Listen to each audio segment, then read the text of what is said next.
प्रतिदिन निष्पक्ष एवं ताज़ा समाचार देखने के लिए चैनल को लाइक एवं सब्सक्राइब करें। आज बुधवार दिनांक 19 जून 2024 को कामठी विधानसभा की ओर से कांग्रेस प्रदेश अध्यक्ष नाना पटोले के खिलाफ कामठी शहर के तहसील कार्यालय पर विरोध प्रदर्शन किया गया।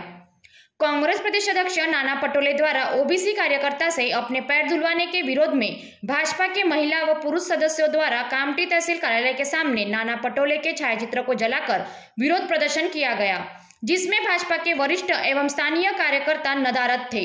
जिस प्रकार से शहर में भाजपा के दो गुट बन गए हैं एवं आज की इस विरोध प्रदर्शन की जानकारी एक गुट को नहीं होना, यह शहर में एक बड़ी चर्चा का विषय बना हुआ है। इस विरोधाभास गुटबाजी के चलते आने वाले विधानसभा चुनाव में भाजपा को एक बड़ा नुकसान हो सकता है।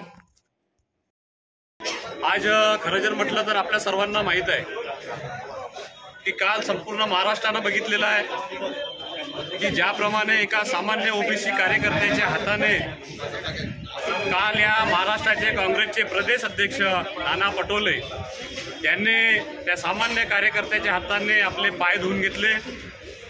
आम्ही इथे जे भारतीय जनता युवा मोर्चा आणि भारतीय महिला मोर्चातर्फे जे आंदोलन घेतलंय ते नाना पटोले यांच्या विरोधात घेतलेलं आहे। नाना पटोले यांनी इतकं दुष्कृत्य केलं आहे की जे अक्षरशः लाजिरवाण आहे।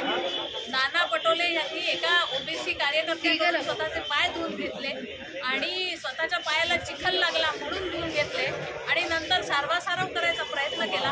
पण त्यांनी ही जी गोष्ट केली आहे ही अतिशय लांछनास्पद आणि दुष्कृत्य आहे। सामान्य नागरिक का